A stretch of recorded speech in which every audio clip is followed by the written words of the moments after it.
Hey, welcome, everybody. As you're coming on in, just come on in. Come on in the living room, play the piano, do something. We want you in the room where it happens, the room where it happens, the room where it happens. All right.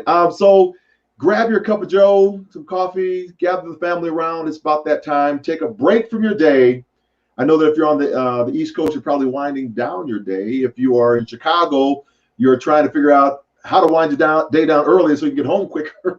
Or maybe you're just in this COVID environment, you're already at home. So there you go. And then finally, if you're in Colorado like me, you're just waking up from your siesta.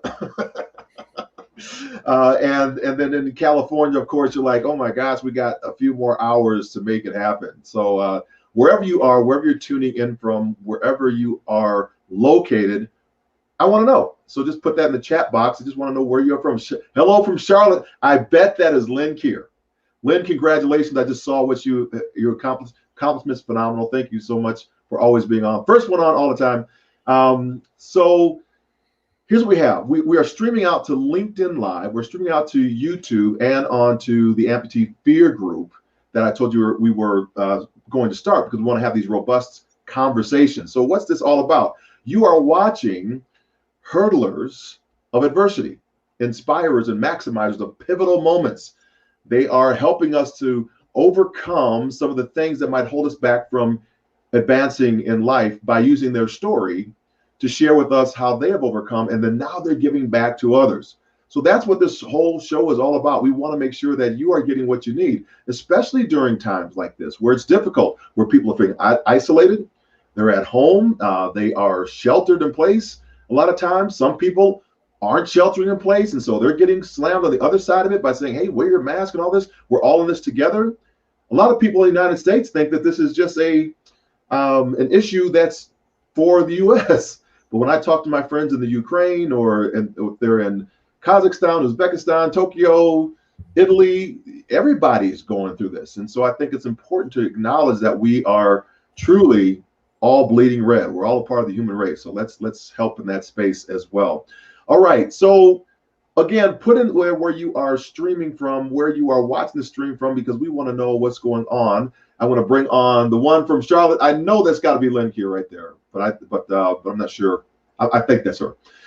So thank you for being on. My name is John Register. And if you are just watching for this first time, I just want to take a few seconds here as you're coming in the room to just introduce myself and let you know kind of who I am and what I'm about, and always pushing the space of embracing this new normal mindset. So at 529 on May the 17th, 1994, I was one of the fastest hurdlers in the country and in the world. Top 10 hurdler, 400-meter hurdler in the U.S., top 20 in the world. Had a great shot at making the United States team for 1996, but a misstep over a hurdle disrupted my popliteal artery flow because of a dislocation to my left knee. 7 days later, I chose to amputate my leg. So think about that. We're in this environment where most of our lives have shut down, lickety split, full stop. And now we've had to understand how we're going to get back. Well, my life journey was all about that. My wife, who I was thinking might leave me during this time, and my son, I thought he was not going to see me as his dad either. Ben Lake is on. Go Chiefs. What? Go Chiefs. Go Chiefs. Really? I'm going to put you up there, Ben. I'm going to shout you up. Ben, go home. It's all about the Bears, man. I need to get my Bears stuff up here. Bears, baby. We won this weekend too. And so did Green Bay. So I can't wait for the Green Bay Bears game because we're going to beat Green Bay this year. So I was in that moment trying to figure it out. And Alice, my wife, she tells me, you know what, John, we're going to get through this together. This is just our new normal. And when she spoke those words to me, I was able to readjust my trajectory.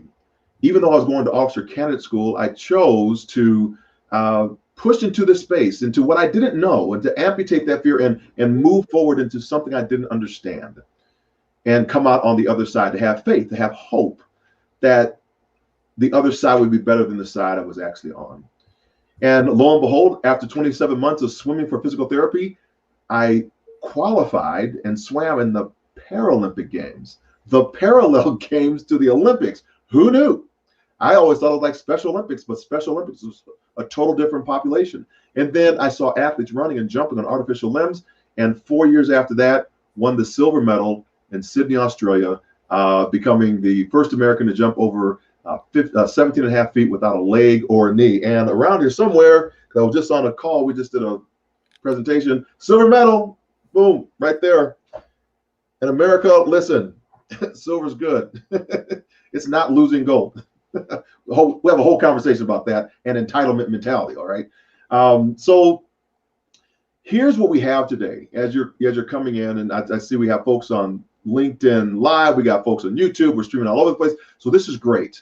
You're going to meet a fantastic individual that I've known, well, I've known him his entire life. He hasn't known me much because I'm older. I'm the older one. So there you go. But I'm very thankful for LinkedIn and YouTube and Facebook to give us these platforms to share with our communities these amazing individuals who have transcended most people's lives that they couldn't do in 2 lifetimes. And that's certainly with our guest today. So our guest is the author, co-founder, co-director of Insight Crime, and a senior fellow at American University's Center for Latin American and Latino Studies in Washington, D.C. He is a former bureau chief of the Miami Herald and the Andean region, and the author of Walking Ghost: Murder and Guerrilla Politics in Colombia. Wow. He also reported from Haiti, Brazil, Nicaragua, Cuba, and Miami for National Public Radio and the Washington Post. He has a BA in Latin American history from Cornell and an MA in Latin American studies from the University of Texas at Austin. I used to love Austin, Texas, because it was so easy taking medals from those Longhorns down there when I was a Razorback. Love that. He was awarded the Knight Fellowship at Stanford University in 2007 as a member of the International Consortium of Investigative Journalists. In 2012 to 2013, he was a visiting fellow at the Woodrow Wilson International Center for Scholars.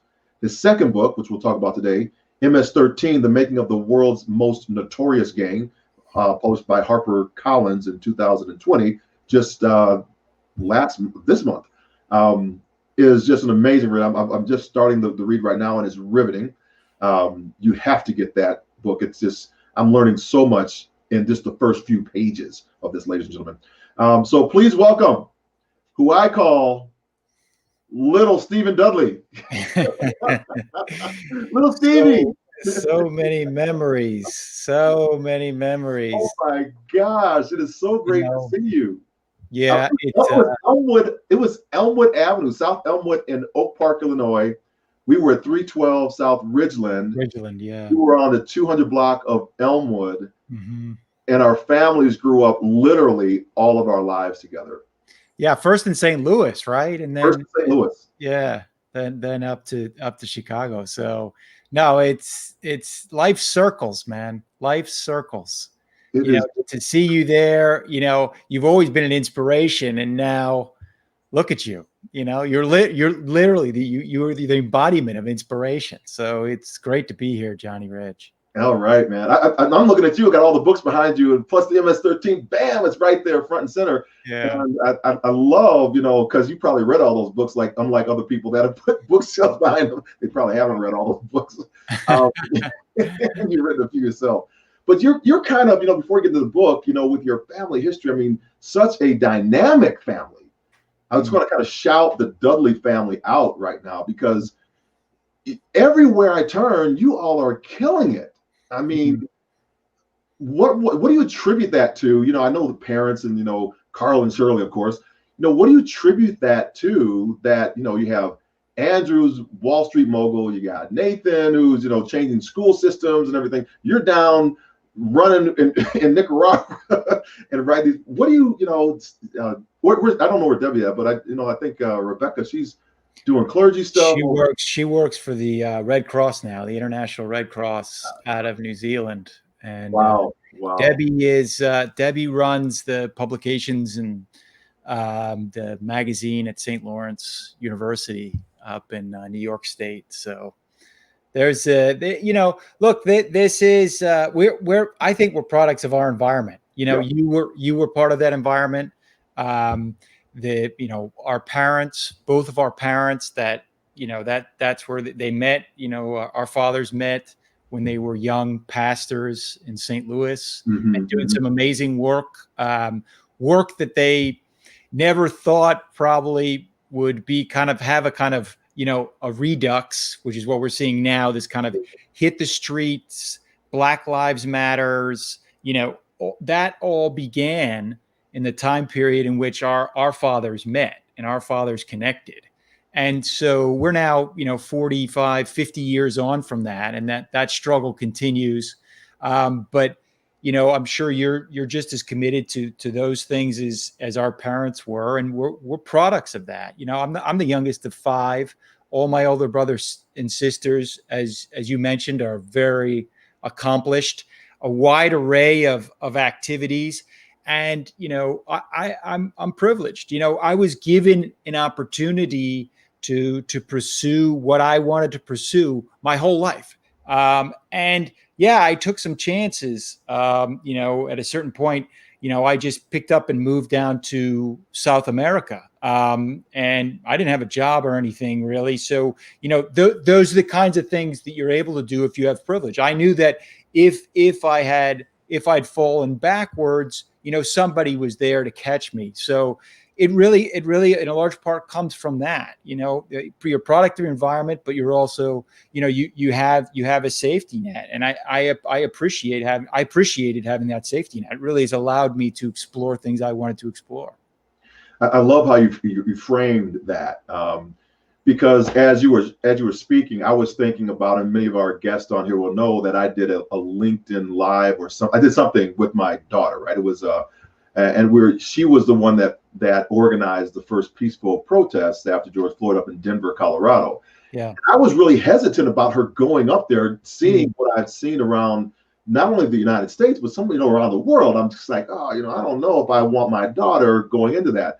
But we had the tough conversation, and it lasted like 5 seconds, right? It was probably the toughest conversation we had. And she really dug in, and I had to honor and respect what she was seeing. Just like when you talk about the young, when our fathers were young, and they were pushing into these spaces. And I'm outside now of the realm of just Black Lives Matter. I'm talking about social conscience of things that really drive and push, and having some type of a cause relation that we all want to, that drives us. And so seeing that, there was no way I could squelch that. So I went up there, of course, and supported her. My wife went up, supported her, so that they could, as of course, like you said, have that cushion. And I think oftentimes we talk about privilege, what we're thinking about in this context now is white privilege. Yes. We always need to understand that there is privilege in everything. Privilege just means I have a head start. Yes. Right. And I have a cushion I can fall back on. And that can be in any type of realm. And so that's what I want to make sure that we're knowing. So Marvin Will says, yep, I think he's talking about the Cowboys, though, or Dallas, Texas, whatever. And they're both inspirational. You guys are, so we got some great comments coming in here. So just to kind of get us started here, you've seen probably more in your life than most people see. If they come back again, you'll have two or three lifetimes. When you look at the global pandemic and kind of racial reckonings, as we were saying earlier, or polarized politics, what do you think that we are missing as a society? I'm not talking about like a solution, but what are we missing? What's the gap that we don't see? I mean, there's so many. I am in the information business, so my profession, for lack of a better way of describing it, is I obtain information and I create ways in which people can digest that information in small chunks or in large chunks, like a book. And for me, the thing that is perhaps the scariest evolution, and really a paradox that we have to live with, is how do we live in a place now where we have so much information, access to more information than we've ever had in our lives, including about medicines and vaccines and ways to treat diseases. And and yet we have just this a sort of almost religious fervor around certain types of information that becomes so strong that what I think of the actual information, and this is the big debate, is not getting through the information that we need to survive and push forward. And the thing that is so stark to me is to watch it really play out, in the United States to the nth degree, no question about it. But it also in other places where I have lived and worked, in Colombia, in parts of Central America, in Brazil. It's this same sort of battle around information and who controls information. And we have more information at our fingertips than we've ever had before, but yet we seem more entrenched in what we believe than ever before. That paradox, it scares me, because that means that certain people who do control the information, really control what happens. And I think we're seeing that, in our own political environment. And I see that in other political environments as well. So there's a lot of gaps. That's the thing that jumps out at me the most. That's the thing that scares me the most, is that there is no sort of consensus around truth and around the most basic things for me. I'm a person who believes that we should be following the advice of doctors and specialists and scientists that tell me I need to wear a mask. And I don't want this to get, super political about masks or not masks, but that for me is, I say that's, and then there's a whole nother set of people who believe the opposite, and I don't understand how that happens. That scares me. Yeah, it is, and it's and to think that mask or toilet paper is a political debate, it baffles me, right? I just we've gone so far left or right, however you want to say it. And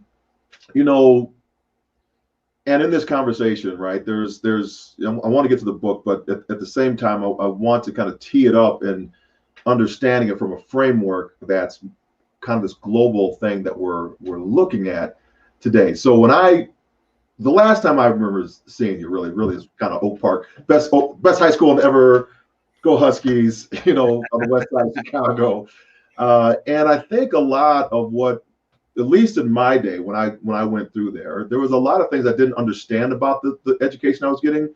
But now that I look back on it, it was like, oh my gosh, we really had a good, solid foundation. When I see other school systems, some of my kids went through, or some other children going through, and I think we really got a good balance, at least when I was coming through, of things that happened. I mean, in the yearbook that we were writing about politics, we're writing about things that are going on in that moment, and people had opinions. We had great debates about it.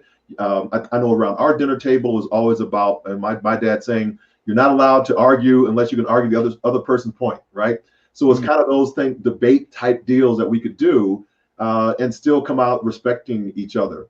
So my question for you is, when you're going through, was there anything that happened in those formative years, whether it's in high school or college, that caused you to take that leap and do this kind of what I would call a right turn down in South America you go? I mean, what was going on in Steve Dudley's mind to say, I think this is the pathway I want to choose? Well, I think there's a couple of things that were happening there. One is that I grew up in a family that was, from the get-go, from as long as I can remember, from when I was because I was the youngest of five. Everyone was traveling to other parts of the world. That's the first thing. So I remember when I was, I don't know, I must have been 8 or 9 or whatever. I was very young. I wasn't 10 yet. And my brother went to Nicaragua, and he did some work in Nicaragua. This was the early 80s. A couple of years later, my sister goes to Haiti, and she spends 3 years working in this, really poor town in Haiti on development issues. Then a couple of years later, my other brother, Andrew, who's came up with you and was the same age as you, he goes to Mexico. And then my sister goes to Egypt. So this was going on constantly. So that was the first thing, people just getting out and exploring the world. And then the other thing was, what was coming into the house, and what was, while they were going out of the house, what was coming into the house was a constant barrage of political, sociological, educational discourse. My parents, like most parents, we were one of the first on our block to get one of those little cable boxes, the ones where you actually had to turn the channels and everything. And my parents, they limited the amount of time we could watch TV. They said you could only watch a couple of, I don't know if it was like an hour and a half or 2 hours or something like that, right? And they said, but the news doesn't count. It doesn't count to your time period. So like they basically hoodwinked us into watching the news. And so we would watch the news because it didn't count. And we're like, oh my God, we get TV time and it doesn't count. So, and then we would have what my father eventually dubbed, because my dad was a pastor like yours, and the Dudley family worship. Because by the time I was growing up, no one wanted to go. He's a pastor, and no one wanted to go to church anymore. Okay, so my dad's like, well, we have to do something as a family. We have to figure out something. What are we going to do? We're going to have something where everybody brings something to the table. They bring a thought, a song, they read an article, whatever it is, something. And so they started calling this, Dudley family worship. And they ended up, they would, and eventually it was DFW. You went to the acronym. It was my preview of living in Washington, D.C., where everything is an acronym, right? And the airport stole it from you. Yeah, exactly. So we would come together, and then that's where all the inputs would come. And sometimes the inputs were these crazy long lost, literally cassette tapes that my brother and sister would tape record what was going on. These sort of what we get on, on WhatsApp or whatever, and these little messages and stuff. They were using the old tape recorders, and they would tape record. This is what we're doing. This is what we're working on. And then we would listen to them as a family. So that could be one of the inputs. Or you would just, take an article, or you would have a thought, and you'd always say, if somebody said something, you'd say, oh yeah, they stole mine. I was going to say that. So you try and get out of it. Right. Absolutely. But those were the inputs, and the inputs were constantly reflected on. I mean, in my house, it was all about critical thinking. My dad used to, just yell at the TV, and he would always say, talk back to the TV. Don't be passive. Don't be passive. And that was it. That was, and I was the youngest too. So I was inquisitive, and I was always asking questions, and then I would imitate everybody, and, now I speak a bunch of languages and everything. I think all of that was coming in, and you're just sort of absorbing it. And then on top of that, as you mentioned, you and I had a tremendous high school and a tremendous school system from which we could draw and intersect with other people. And, it was one of the few towns in the area that was integrated. They'd done a lot of work to, they prohibited things like for sale signs out in front of people's houses, so you wouldn't have as much white flight and those sorts of things. And to a certain extent, it worked. I think back on it, I think there was quite a bit of segregation. And certainly, and this is played out, that great documentary about our high school. Yeah. It shows that there's this kind of gifted section that tends up being, more white than people of color, and that's a problem, But it was, at the end of the day, it was also one of the more integrated communities compared to neighboring Cicero. Right. Which was, neo-Nazi land. So, that's fascinating, because we have all these intersections that do happen. And I love how you put that as outputs and inputs that come in, and how then it's got me thinking about, okay, what as society can we do? I'll talk America, keep America right now.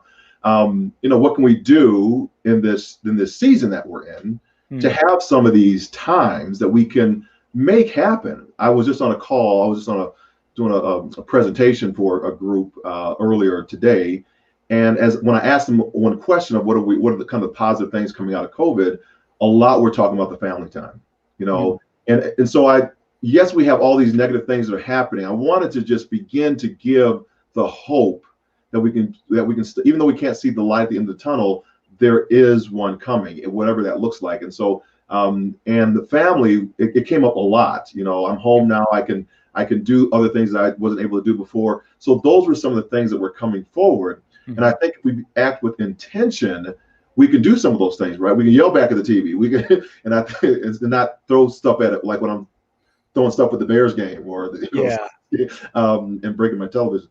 So I think there's something to be said for that in that moment. When you're in the book, I'm going to jump over here now just a little bit to the book MS-13. And thank you for sending me a copy. It's like I said, it's a fascinating read. We've been having to go back to Chicago with my parents are still in Oak Park, and so they are at Brookdale, at the assisted living facility now. And as we go back, keep on checking, just opened up. I brought it with me, and I'm trying to do a lot of things at one time. But there's something that really stuck out to me in the first few chapters here, and one is around this kind of cycle that you were talking about of Salvadorians, and we have this MS-13. We think it's this Notorious gang and everything, but you really lay out, how we feed into it, and some of the outcomes and outputs and systems and policies we put in place really help drive what's going on down there which then explodes over here. And so I wanted you to kind of just share with us, kind of drawing an arc of administrations, because we always, in this political environment, we always just blame one administration, but it's kind of arcs over many administrations, right? Yeah, this is a multi-layered story. This is like everything. I try and tell a good portion of the story through the characters themselves, and through that, I spoke with and spent a lot of time with gang members and ex-gang members, and they're really the sort of micro stories that kind of lead us through the way the gang evolved. And that for me is part of making the MS-13 is how their lives evolved, why they joined the gang, what happened once they were in the gang, what they did while they were in the gang, and then for most of them, how they get out of the gang. This is the evolution of most gang members. At the end of the day, they want out. Okay, there are very few gang members for life. It's almost basically not a thing. So that's one sort of parallel track that it's running. But the other parallel track is what you mentioned. What decisions do we make? What policies do we have that lay the foundations for these things to happen? And not just happen, but happen and sustain themselves and continue to happen and almost get worse because of what we're doing over this 40-year period that I cover in the book. And it really starts with the way the United States deals with its partners, right? It creates these partnerships, but they're completely unequal partnerships with countries like El Salvador. It's a relationship of dependency. The Salvadorans depend on the United States. They depend on the United States for a lot of things, but just starting out with selling their major commodities, coffee, cacao, other things like that. So they're dependent on the United States market. They're dependent on the United States to, help and train their military and polices. They reach a point where they're dependent on the United States for, a lot of foreign direct investment. They even adopt the United States dollar at a certain point. So there's all this sort of relationship that exists there. And there are major costs for that dependency as well. They are sort of they are the battlefield for the proxy war that's being waged over communism. There's a leftist guerrilla force there that's trying to overrun the government, and the United States doesn't want to see that. So they support the regime that is battling the communist insurgents at any cost. They're a brutal regime. I chronicle a massacre in which as many as 900 people, most of them women and children, are murdered by the military. And this was the regime that the United States was supporting. So there's no excuse for that. The only excuse was we're beating back communism. This leads to massive displacement, refugees coming to the United States. And where do they land? They land where other immigrant groups already are.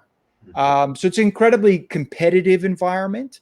These are dense urban spaces. And I'm talking right now about Los Angeles. So most of the refugees, and we're talking about a fourth of the country, leaves the country during the war in the 1980s. And they land in places like LA that are these densely populated areas where there are already hundreds of gangs. So, from a refugee standpoint, they're competing for resources and jobs and other things like that. And they're the lowest on the totem pole. And then from a sort of, a sort of teenage, we talk about the privilege we had. They had the opposite experience. They're going into a place where the schools are not, very well equipped for them. They're not getting the resources they need. And then they're having to face down these other gangs. And what do? They begin to form one themselves. And it's based around things like their shared identity and their shared experience. Their shared identity, they're Salvadorans. They're Salvadoran refugees. They're Salvadoran immigrants, right? And shared experiences, violence in the home, violence outside of the home, flight, dislocation, all of these things. This is what bonds them together. They're forming the kinds of bonds that, you and I might liken to our relationship to guys on our football team, for instance. Mm-hmm. In fact, most gangs early on in the United States, when they did some of the first studies of gangs, what they found is a lot of them were based on sports teams. Mm-hmm. So it's the same type of community that they're creating. Yeah. And in their case, they actually created a community that's around rock and roll music. They loved heavy metal, of all things. These Salvadoran migrants loved heavy metal, long hair, sheared jeans, banging their head up and down, and putting their hands in the devil sign. And that actually has become their sign, this devil sign.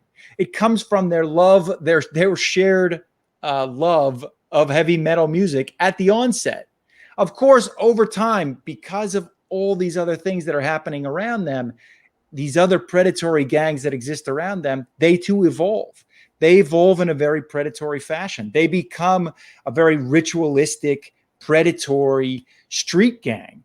So in addition to being a kind of surrogate family for a lot of these guys, and certainly having these shared interests around music, they also then evolve into this much more predatory group that we know of today. When we come into the scene, when we start seeing these guys, they've already got orange jumpsuits on and handcuffs on. We don't see all of the lead up to that moment. My book is a lot about the lead up to that moment. Mm-hmm. And I'm contextualizing I'm not justifying what they do, but I'm contextualizing for you how they arrive there. We do that very well for white people. I'll just say it out loud, but this is what my wife, who's Colombian, always tells me. The white person always gets they get the context, they get the benefit of the doubt. So I'm trying to give the context. I'm trying to contextualize who these guys are, not justify what they've done, but give us an understanding of where they've come from.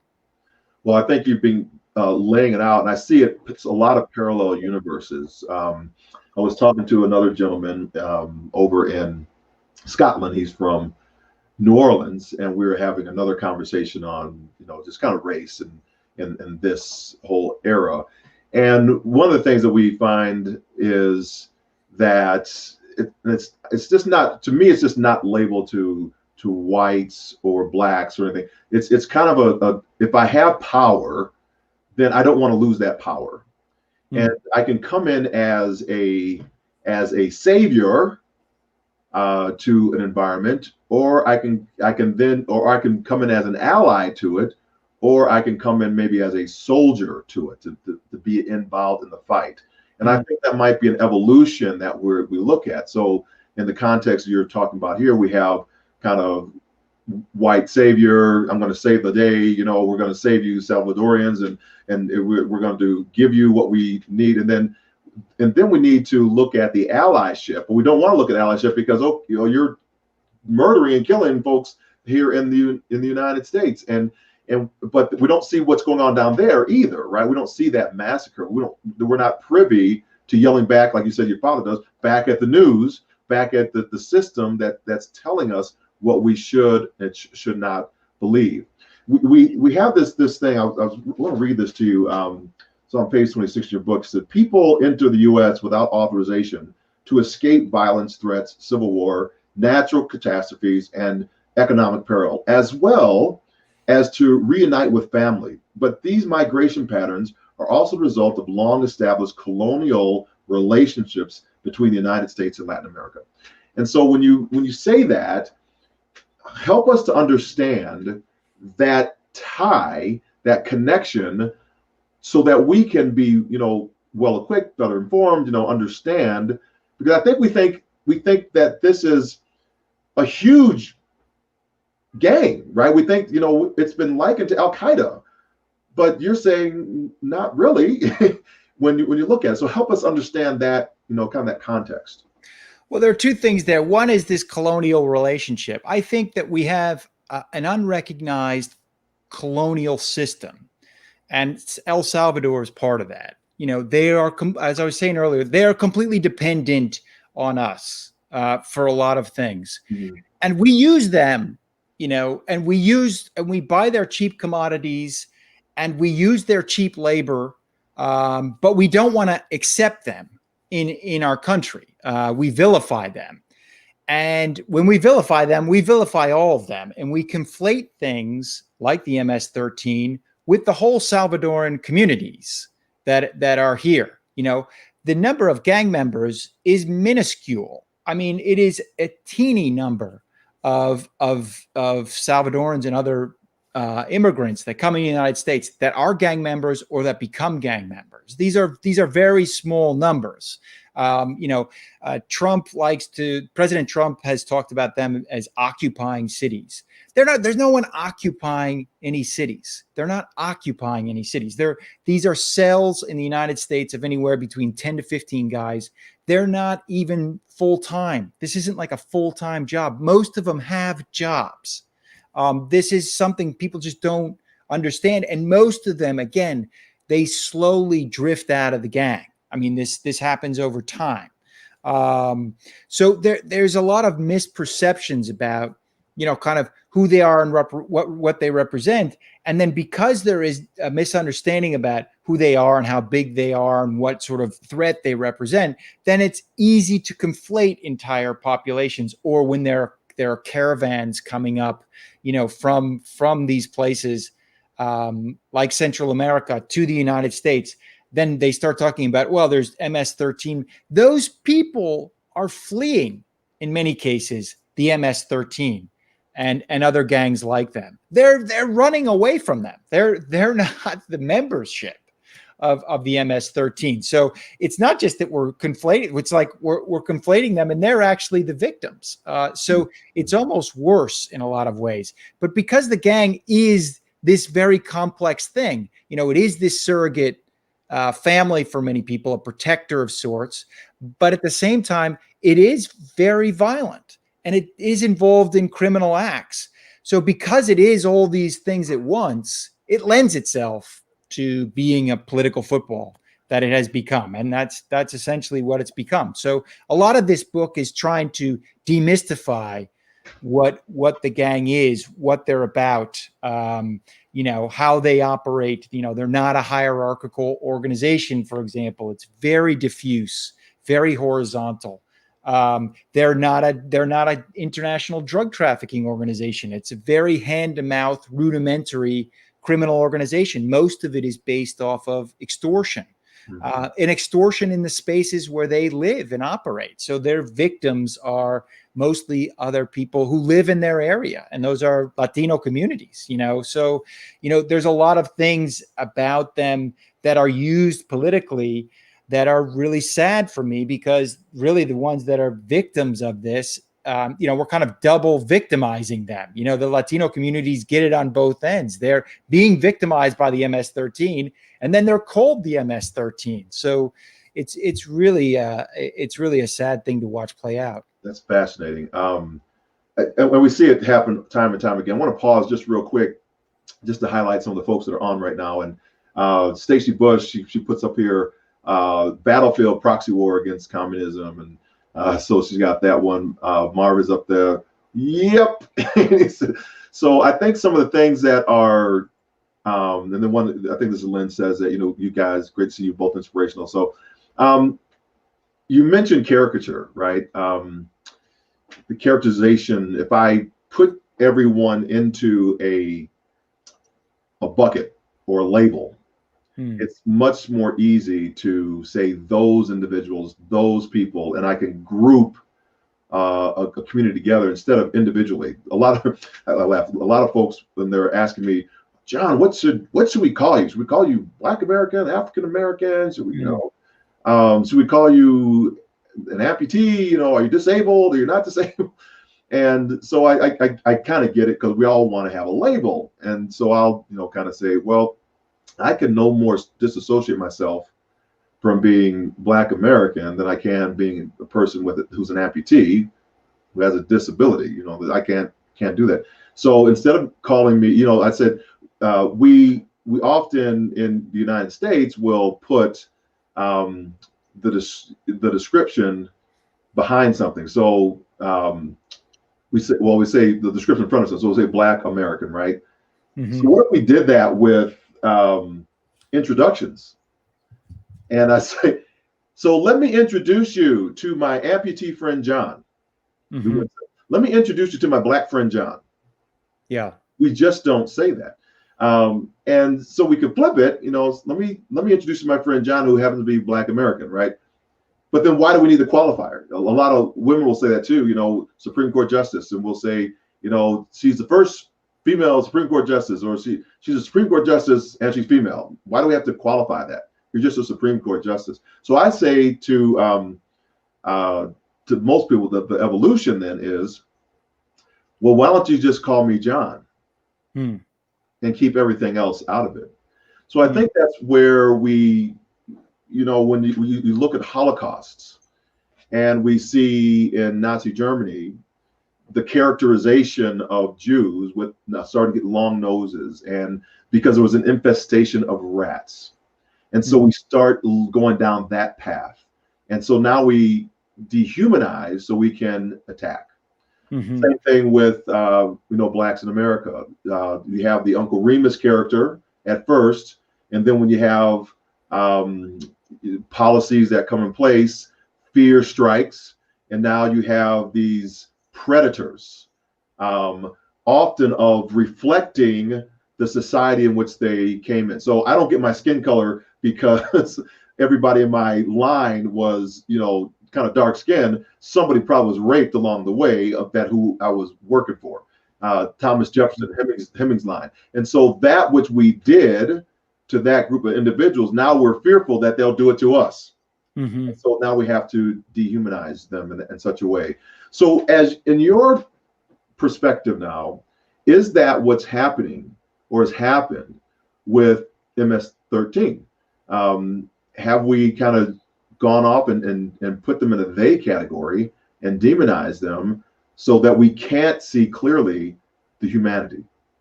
Well, I think that there is, there's obviously, and I think this is what you're talking about, there's the risk of oversimplification when we talk about the MS-13, and I think that's what happens. First of all, the MS-13, like we miss a lot of things. They aren't a transnational criminal organization or an international drug trafficking group. They're a very rudimentary group. Mm-hmm. They're kind of this surrogate family. So we need to get a little bit more nuanced when we talk about the MS-13 itself. And then after, aside from that, because basically what happens is, oh, they're just a monster. And there are monstrous parts of it, which is why it sort of services that narrative. But then on top of that, then the MS-13 is conflated with an entire Latino community, right? It like everyone who is Salvadoran is all of a sudden MS-13, or or the same way in which at a certain period of time, everybody who was Colombian, must be a drug dealer. It's those sorts of things, where I think you're talking about sort of collectives have to begin to answer for everything that happens for a collective. Like all of a sudden, there's something happens with somebody black, and somebody's asking you, what do you think about that, John? Well, I don't know. I mean, that person did whatever they're going to do. I mean, that's not me, so this is what happens to these communities. They're such an easy scapegoat. In addition to us, like, completely abusing our privilege with them, in terms of how we treat them, and basically use them as our proxy war, for our proxy war, and then they come to the United States and we don't want them here, and we kick them out, or we give them temporary status, and they're always kind of in limbo. Are they in? Are they out? Sometimes they get captured and sent out. I mean, it's kind of willy-nilly. They live on that very thin ice their whole time because of us, because of the decisions we make around them, and because we conflate them with bigger problems. And it's just easier for us to blame them for all of our other shortcomings. I think one of the main things that I wanted to get across in this book is that, as a society, we need to understand that all of the decisions we make when we are distributing the limited resources we have, whether it's educational resources or police resources or health and human services resources, all of that has consequences.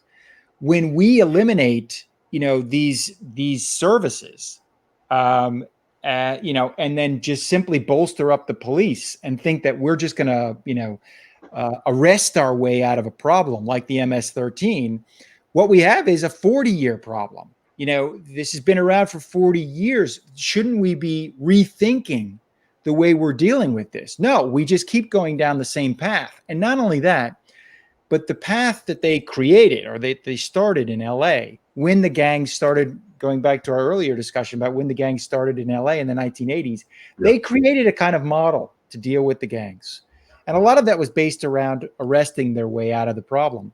They take that model and then they export it to other parts of the United States.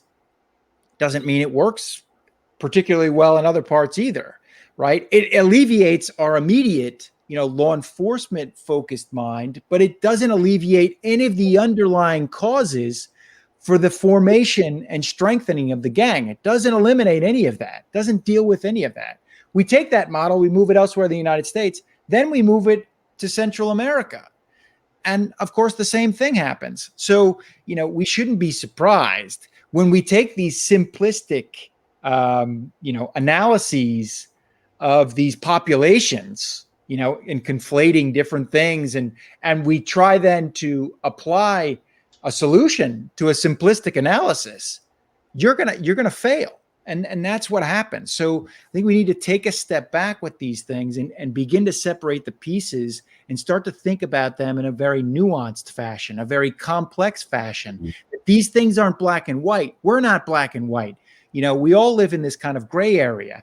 Let's start there. Let's start with that premise. We got a lot of chat going on in the chat box, so I want to bring some of this to the front, and we'll get ready to wrap. But I could talk to you all day on this stuff. I'm so fascinated by what you have shared with us here. If you are enjoying this conversation with Steve Dudley, please give him some love out there. Tag him and push him out on wherever you're listening to this from, and just put out there. This is a great conversation. Tag his book, MS-13, Real Talk, whatever you want to do, but put that out there, tag him, make sure that that people get a chance to come back and see this and watch this again. So Stacy has put out, I thought it was an interesting question here. She put out, Is this similar to gangs that resulted in cities like Chicago after the Black migration? Is that something that's similar? That she just asked that question. Your thoughts on that? Yeah, it's a great question. I haven't studied the gangs in Chicago, so I can't speak to that. But what I can speak to is this idea of gangs that have very long lives, and those gangs are gangs like the MS-13 that have a 40-year life. There are gangs that are Mexican American gangs in LA, which is where I focused a lot of my research in the United States, that are a century old. I mean, it's really hard to wrap your hands around. Yeah. And one of the reasons that academics think, and other people who've studied gangs think that is because of the migration experience. So there is something to migration and moving into dense urban environments where competition for scant resources is pushing people out of the system. And as it pushes people out of the system, or they have less opportunities, there's something there that catches them. Mm-hmm. And what often catches them, not all the time, but what often catches them are these street gangs, right? If these people don't have a safety net, if there aren't opportunities, then there are other things that are going to capture their interest and that are going to catch them when they feel like they're vulnerable. And gangs, to a large extent, play that role. And if you have a kind of constant, competition for these scant resources, and in our case, we have systematically debilitated and defunded those programs, early intervention strategies, English as a second language in schools, just think about all the different ways in which the tax base that we once had and we once used for our public schools has just been devastated over the last 40 years.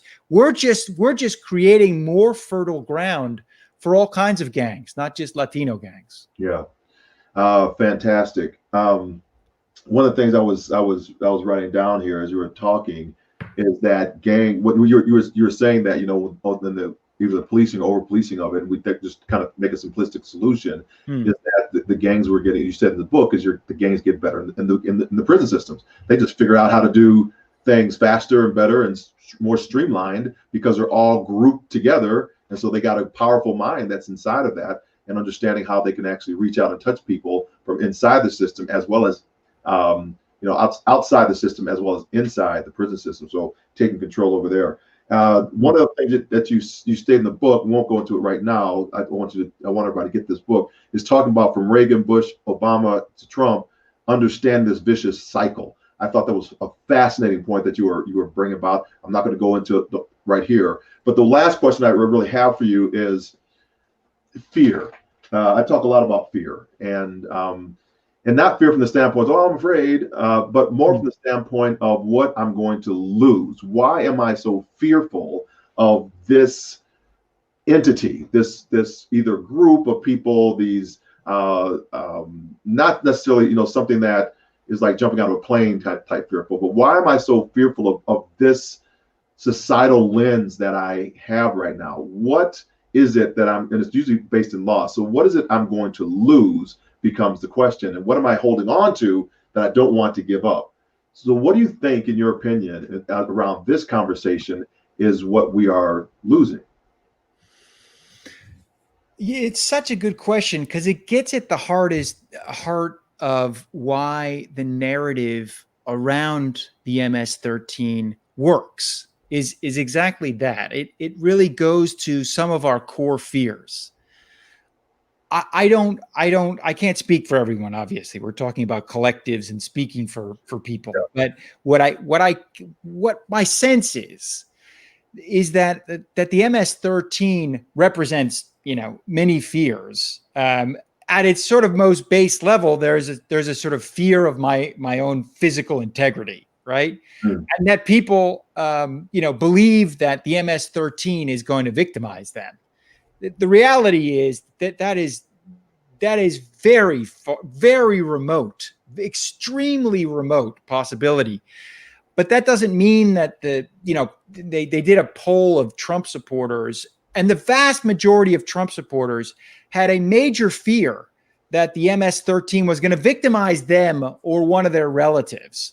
The victims of the MS-13 are other Latinos. They're kids like them. They look just like them. They're of the same age, and so it's like the chances that the people are going to be victimized, their physical integrity is going to be compromised, are very slim. So that's on its very base level.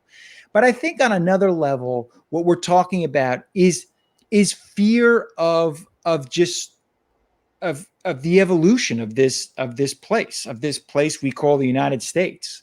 The idea that other people from other countries are competing for resources, or seemingly competing for resources that people, believe they're entitled to.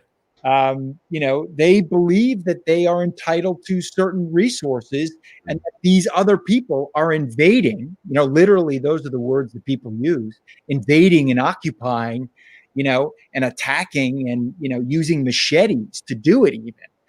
They are literally the devil, or the demon that is sort of entering into our country without permission and stealing things from us and killing us in the process. I mean, that's literally the narrative that is being spun for us.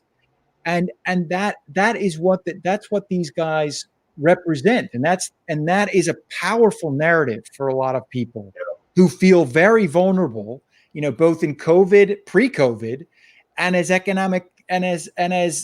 economics of this country shift.